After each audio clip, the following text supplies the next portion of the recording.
my co-author, she was a Harvard scholar. She teaches entrepreneurship. She never allowed me to add extra information in the templates. She said this template is going to work for everyone. Don't use the word AI. Don't use the word SaaS. The first couple of screens, we just made it in black and white, and we launched it, and people liked it. So simplicity is about eliminating a lot of stuff which is not needed. And in my opinion, as long as you have a hard belief on what you're doing, you will not run out of gas. And you should always remember that whatever you're doing with the product that you're running, what is the kind of impact it has on people? As long as you're believing in what you are doing, I don't think you will run out of gas at all. Yeah. And I've seen startups initially struggling with direction, etc.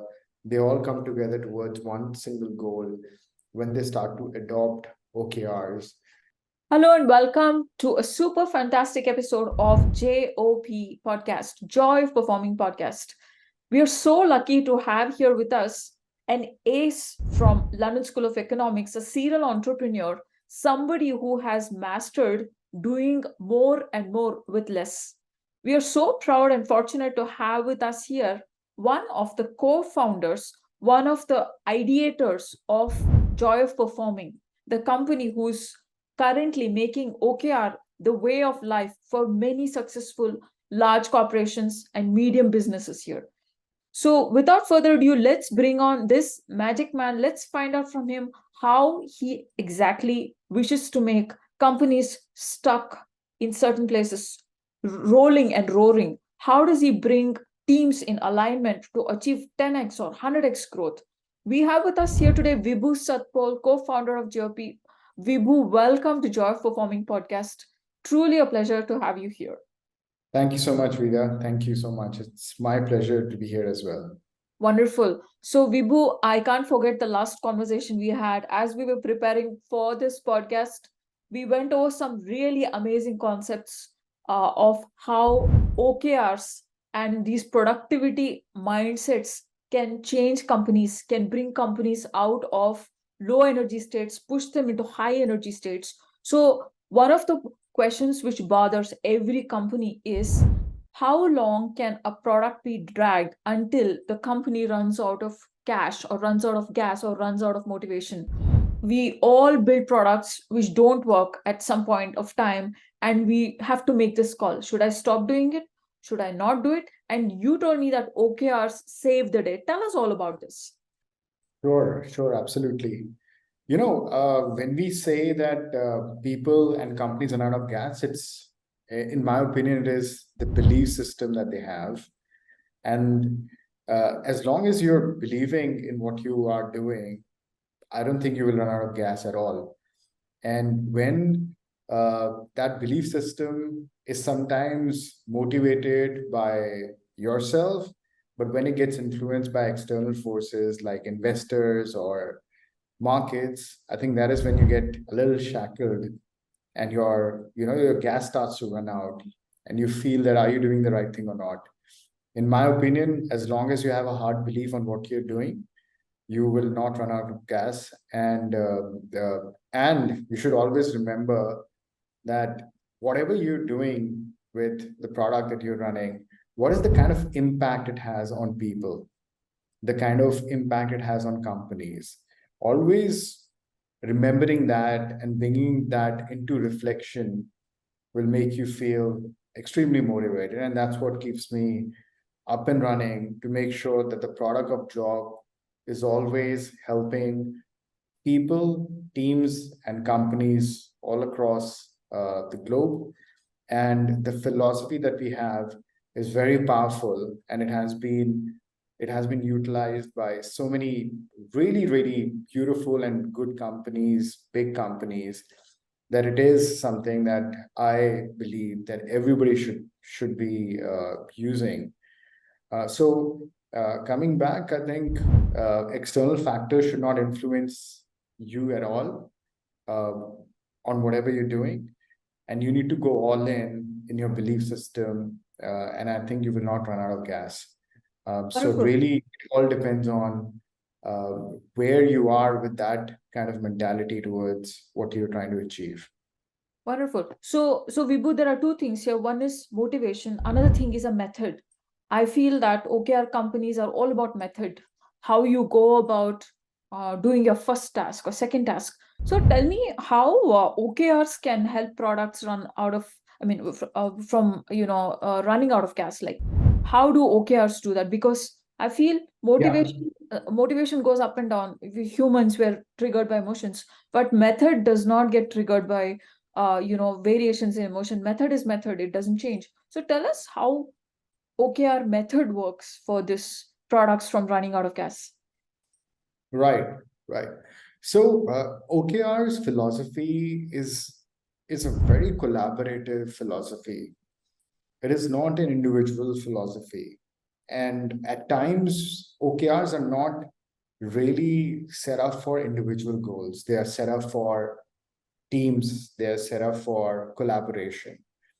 And the beauty of OKR is that when few people within the company come together to create a goal, they intend to align towards the common goal, and they might have different factors of achieving those goals.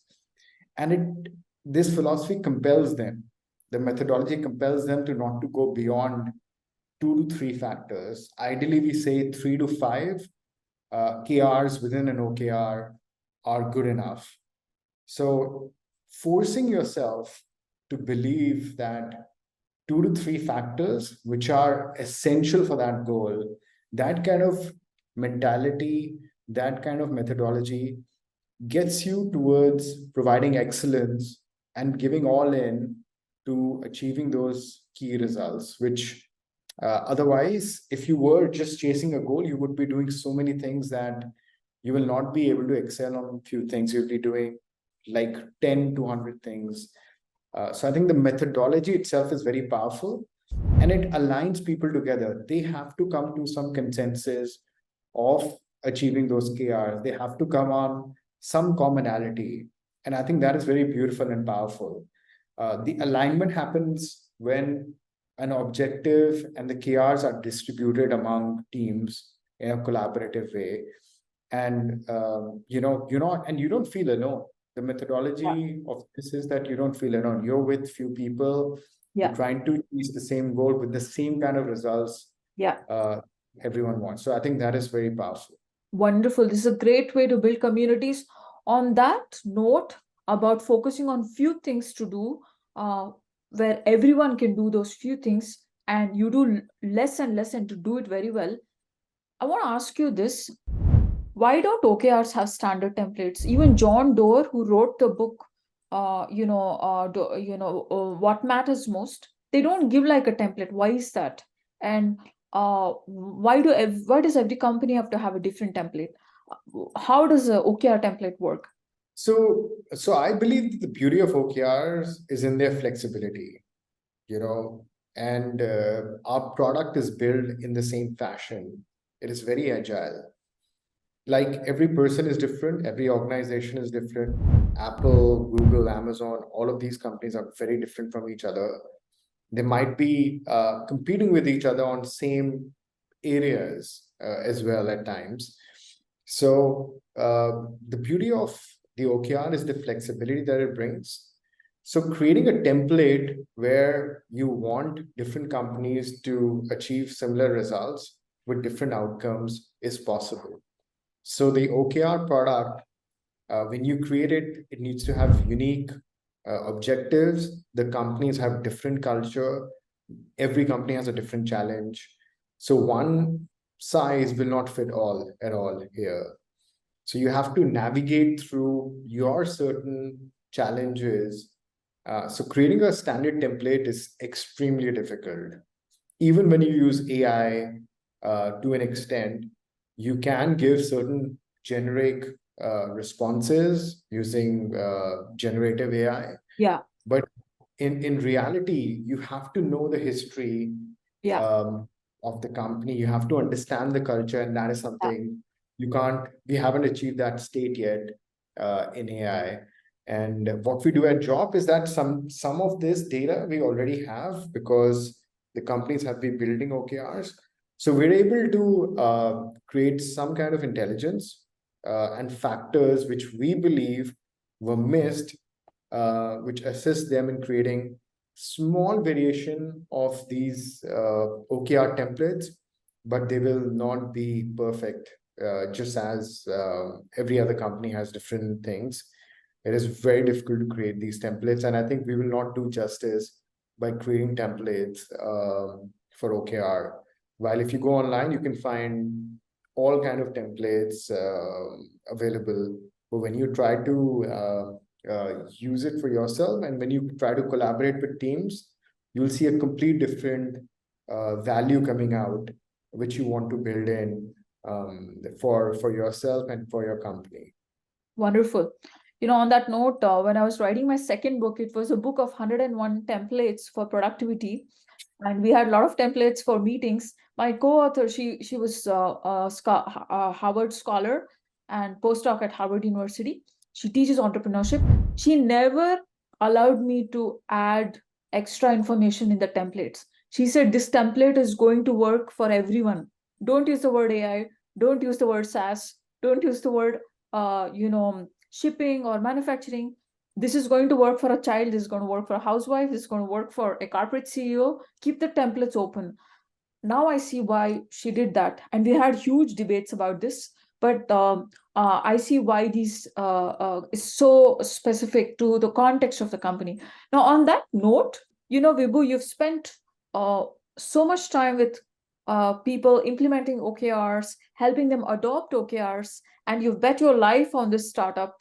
You said this should be a methodology adopted at scale. There are some powerful stories which have convinced you to do that. Can you share those stories with us? Stories of like rags to riches with OKRs, and you saw this happen and you were like, okay, everyone should see this and experience this. Can you share a few stories? Sure, absolutely. I mean, I won't be able to give you some names, but I can certainly share some great stories. To understand OKRs, we have to understand that companies which have not implemented OKRs, it's a very big change management. And change managements are not easy. They go through, sometimes they go through pains, sometimes they are fine. The adaptability comes into play. So it takes its own journey, it takes its own time to get implemented, within the company. And that is what we've seen whenever we see a company who hasn't used OKRs and are willing to use OKRs. We see a fair amount of resistance in the beginning. And then once the adaptability comes in, we start to see real impacts. To give you an example, we've seen huge amount of growth with alignment. Earlier, there were companies that we worked with who only were dreaming of growth, and there were only few people with a 20 to 80% principle. The 20% is growing most of your business. But that really changes when you have a complete alignment within the organization, and it is much more powerful. The amount of growth that you can do when everybody's aligned is humongous. Yeah. And I've seen startups initially struggling with direction, etc. They all come together towards one single goal when they start to adopt OKRs. And and the clarity that you get within a startup is very essential. While you are doing a lot of stuff yourself, these objectives and key results, they align the team while you're trying to do something else to grow your startup. So we've seen growth not in silos. We've seen growth across different departments. We've seen absolute immense amount of clarity. I've also seen people really use OKRs to really reflect upon teams' performance, and we've seen team coming together with solutions which hasn't happened. We've also seen a lot of projects which were earlier stagnant. Nobody was coming in and doing them. But when we got OKRs in place, we saw collaboration, we saw people coming in from different departments working together, which few companies, are not able to do. And sometimes these projects are difficult because they are big.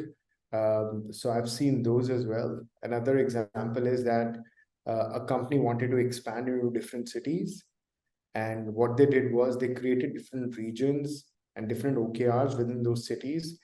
And every city has a different problem.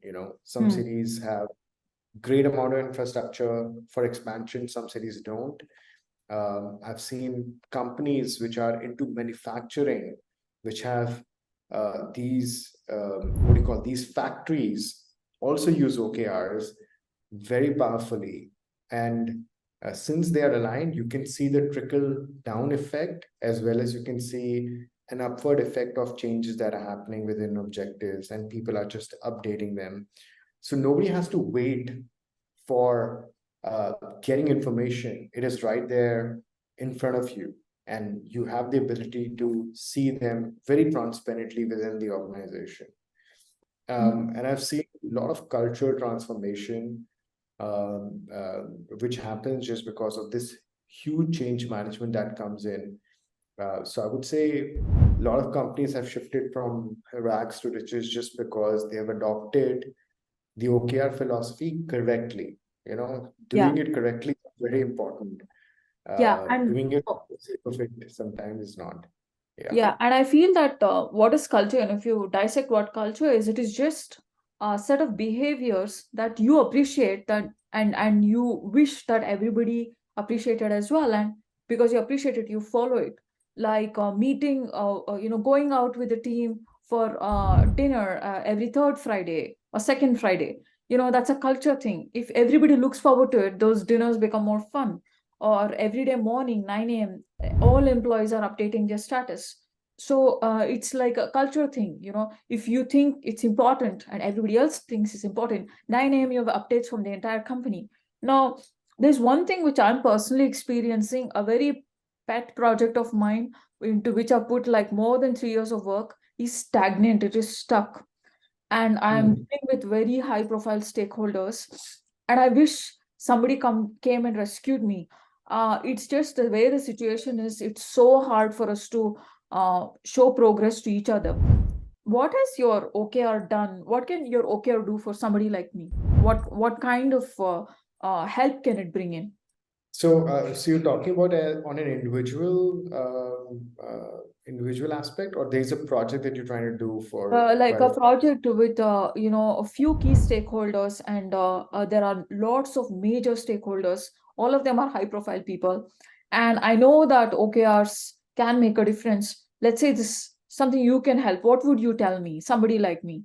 So what I will tell you is that first, you should collaboratively come together and create an OKR or a goal which you guys believe in achieving together. And I would not allow, I mean, I would not recommend you coming up with a goal that is something which is not achievable.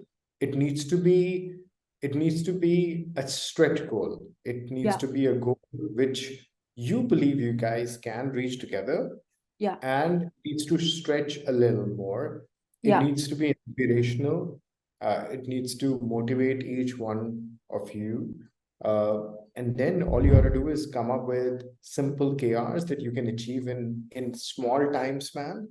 And then once you achieve that, then is the next bigger journey for it to expand further, create much more tougher KRs. Just and I believe that OKRs can be used at an individual level. People yeah, who want to achieve, you know, a good physique, they could start yeah. with just a couple of things, rather than doing everything and stretching themselves and not being able to achieve and quitting.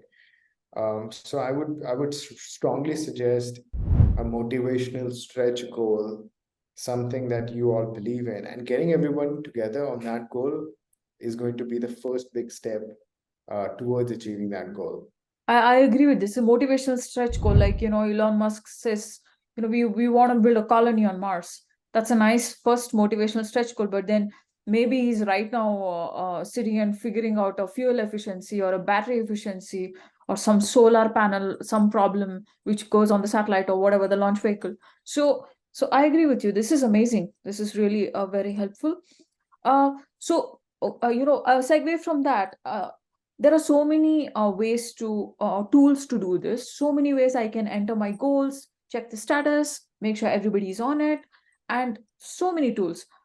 Why didn't you use a tool for this? You could have started a company where you could have leveraged some other tool. That is one way. You could have been a company which teaches people how to do OKRs, but you built your own tool. Tell me why your the JOP tool is different, or your platform is different, and what kind of services and products can I sign up for? Let's say I want to sign up for JOP for my pet project, which is stuck for 3 years. How would I go about it? So tell me why JOP is different. Let's start with that. Right, right. It's a very good question. So I would say when I was exploring OKRs, there weren't many tools, but there were certain good tools. And when I started to review them and use them, I found them to be complex to use, complex in the sense they were of a style of an enterprise who wants to have, it's like a pilot's cockpit where you can do so much. You can see the graphs. You can Like a even Ferrari. It's like a Ferrari. You want to get from A to B, you don't need a Ferrari, right? You could do with a Toyota or a Maruti or whatever, right? yeah, Ferrari is good to have, but then you need to control that Ferrari, and you can't afford to have Ferrari for everyone in the company. Right. So I want so the vision was to make it extremely simple, Exactly. uh, Yeah. and allow people to simply understand OKRs, which is a change management. They Yeah. need to do this at extreme simple level, Yeah. not as simple as just writing on a document, but a little simpler in a fashion that they're able to see it throughout the organization and they could collaborate very easily. Hmm. And the kind of feedback that we've got ever since we created this tool, and I still remember the first couple of screens we just made it in black and white, and we launched it, and people liked it. Hmm. So simplicity is about eliminating a lot of stuff which is not needed, and I couldn't find a tool which was quite simple. I found few tools which are really good UI UX wise, Yeah. but still I think they were inclining towards uh, an area where it would be difficult to use it. And I tried to use a couple of tools. I put my data in, and I had somebody else explain me that. I think they had a tough time explaining how the things work. Yeah. So that is why I think you should use JOP if you're doing a change management. If you want simplicity, you want to really engrave yourself in the philosophy of OKR. I think our tool is the one to go for. Wonderful. So let's say I want to start my journey with JOP. Let's say I'm a beginner, then what kind of packages can I sign up for with your company? Yeah. Yeah, so there are a lot of things that you can do. Some of the features which we have, which might not be in other OKR organizations, is that we also allow external people to be part of your OKRs. So let's Hmm. say you're running OKRs for yourself and your team. You can actually have someone from outside have an OKR and collaboratively work with you. And Yeah. it could be a temporary OKR. Yeah. What it does, it allows you and the other team or a person to really collaborate very powerfully together. And Yeah. it is absolutely transparent. That is one of the features that is not out there. We also like celebrating. So our company's name is Joy of Performing. So everything that you see, the intent is to be positive. So we don't navigate through negativity even when the OKRs are not achieved, and we are giving badges to achievements within the platform. We're also developing an area where people could actually see how other people have achieved certain OKRs. which if you go to other products, you'll have to navigate or get a notification. Here you visually see it very beautifully of what Vida has done, and everybody can just give you a clap or a thumbs up on the platform. So I think all of these small things are part of it. In terms of integration, we've done integration with our tools, which you can get from JOP. We, after a popular demand, we're also working on getting a little bit of project management, because sometimes Yeah. having only 2 3 KRs might not suffice. You might want to go deeper. So that is also an add-on feature which is about to be launched. But yeah, there are benefits all across using GOP, from anything from scenario planning to looking at the complete map of your organization. What is Uh, scenario planning? Can you showcase in a nutshell?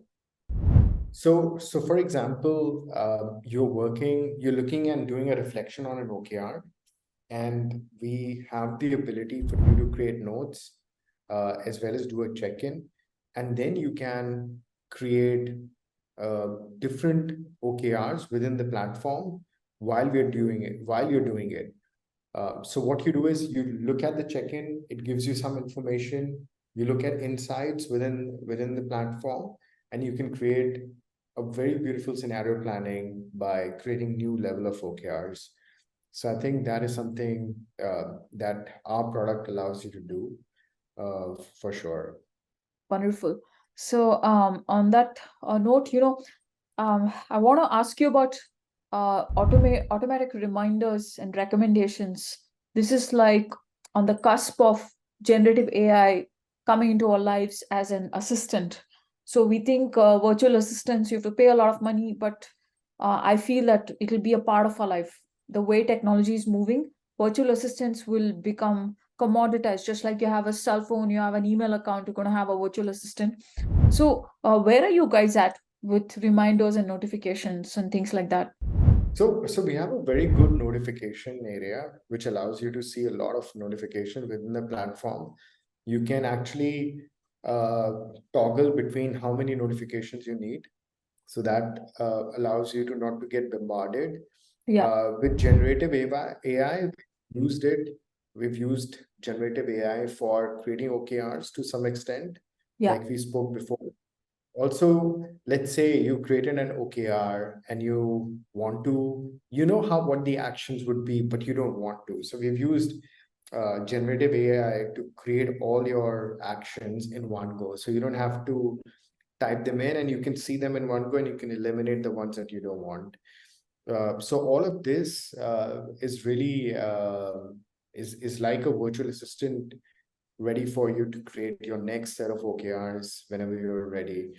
And I think that is where we're moving. In terms of notifications and activity, this entire system is very transparent.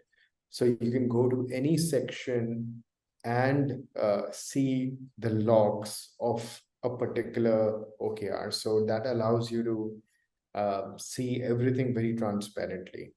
wonderful. So, you're creating a very nice heat map for the organization. Heat map is where is a lot of activity, where is lacking activity, where there is need for a push, or where people maybe you have a heat map for emotions of the employees.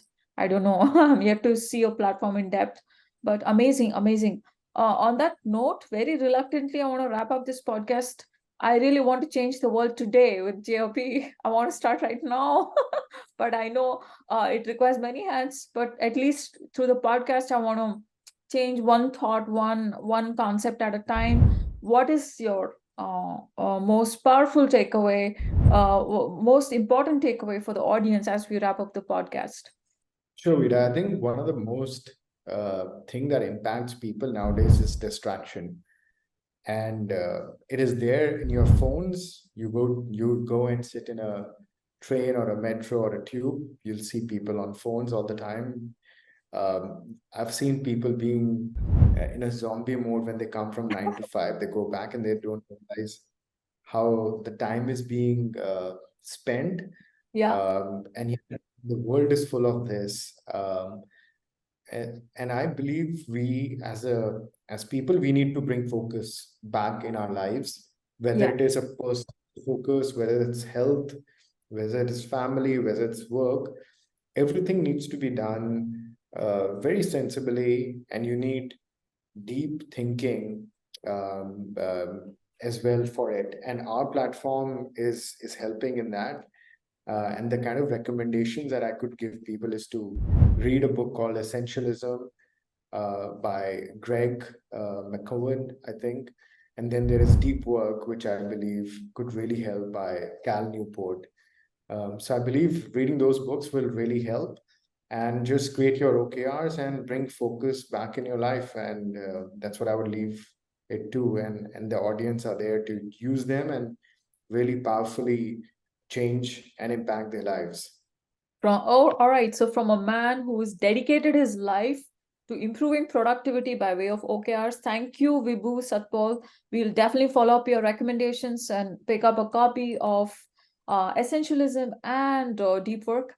But more importantly, I want to try out JOP on my personal projects and projects which have been stuck for a long time. And I will definitely sign up and see what kind of features and products I can leverage. Thank you so much, and we'd love to have you again. Thank you. Thank you, Vida. Thank you for the time.